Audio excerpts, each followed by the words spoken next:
മുന്നിൽ ആശാ വർക്കർമാരുടെ നിരാഹാര സമരം ഇന്ന് ആരംഭിച്ചു. 11 മണിക്കാണ് സമരം ആരംഭിച്ചത്. ആദ്യഘട്ടത്തിൽ സമരം ശക്തിപ്പെടുത്തുന്നതിന്റെ ഭാഗമായി 3 ആശാ വർക്കർമാരാണ് ഇന്നു മുതൽ നിരാഹാരം ഇരുന്നത്. AM ബിന്ദു, തങ്കമണി, ഷീജ എന്നിവരാണ് ഇന്ന് നിരാഹാരം ഇരുന്നത്.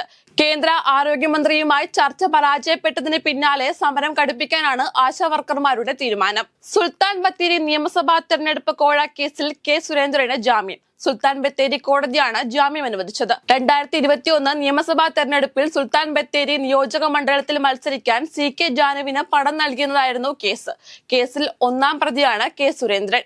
മൈസൂരുവിലെ പാരമ്പര്യ വൈദ്യൻ ഷാബാസ് ഷെരീഫ് വധക്കേസിൽ 3 പേർ കുറ്റക്കാർ. 1-ാം പ്രതി ഷൈബിൻ അഷ്റഫ്, 2-ാം പ്രതി ഷിഹാബുദ്ദീൻ, 6-ാം പ്രതി നിഷാദ് എന്നിവർ കുറ്റക്കാരാണെന്ന് മഞ്ചേരി അഡീഷണൽ സെഷൻസ് കോടതി വിധിച്ചു.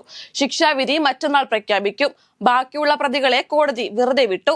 രാഹുൽ ഗാന്ധി അർബൻ നക്സലാണെന്ന് പരാമർശിച്ച് കെ സുരേന്ദ്രൻ. രാഹുൽ ഗാന്ധിയും പ്രവർത്തകരും രാജ്യം നശിച്ചു പോട്ടെ എന്നാണ് ആഗ്രഹിക്കുന്നതെന്നും ലോകം മുഴുവൻ നടന്ന ഇന്ത്യ വിരുദ്ധ പ്രചരണം നടത്തുകയാണെന്നും അദ്ദേഹം പറഞ്ഞു. കോഴിക്കോട് ഈങ്ങാപ്പുഴ ഷിബില വധക്കേസിൽ ഭർത്താവ് യാസിറിന്റെ ലഹരി ബന്ധങ്ങൾ അന്വേഷിക്കാൻ പോലീസ്. യാസിർ ഷിബില വിവാഹം നടക്കുന്ന സമയത്തും യാസിർ ലഹരി ഉപയോഗിക്കാറുണ്ടായിരുന്നുവെന്നും വിവാഹത്തിന് ശേഷവും യാസിർ ലഹരി ഉപയോഗം തുടർന്നുവെന്നും പോലീസ് പറഞ്ഞു. എറണാകുളം കുറുപ്പംപടിയിൽ 10-12 വയസ്സുള്ള കുട്ടികൾ പീഡനത്തിനിരയായി. അമ്മയുടെ ആൺ സുഹൃത്താണ് 2 വർഷത്തോളം കുട്ടികളെ പീഡിപ്പിച്ചത്. കുട്ടികൾ സഹപാഠികൾക്കെഴുതിയ കത്തിലൂടെയാണ് സംഭവം പുറത്തെത്തിയത്. പ്രതിയെ പോലീസ് കസ്റ്റഡിയിലെടുത്തു. പെൺകുട്ടിയുടെ മാറിടം സ്പർശിക്കുന്നതും പൈജാമയുടെ ചരട് പൊട്ടിക്കുന്നതും നീർച്ചാലിലൂടെ വലിച്ചിഴിക്കുന്നതും ബലാത്സംഗ കുറ്റമോ ബലാത്സംഗ ശ്രമമോ ചുമത്താൻ തക്കതായ കാരണമല്ലെന്ന വിചിത്രവാദവുമായി അലഹാബാദ് ഹൈക്കോടതി. ബലാത്സംഗവും ബലാത്സംഗത്തിലുള്ള തയ്യാറെടുപ്പും തമ്മിലുള്ള വ്യത്യാസം വിശദീകരിച്ച അലഹാബാദ് ഹൈക്കോടതി ജഡ്ജി ജസ്റ്റിസ് റാം മനോഹർ നാരായൺ മിശ്രയുടേതാണ് നിരീക്ഷണം.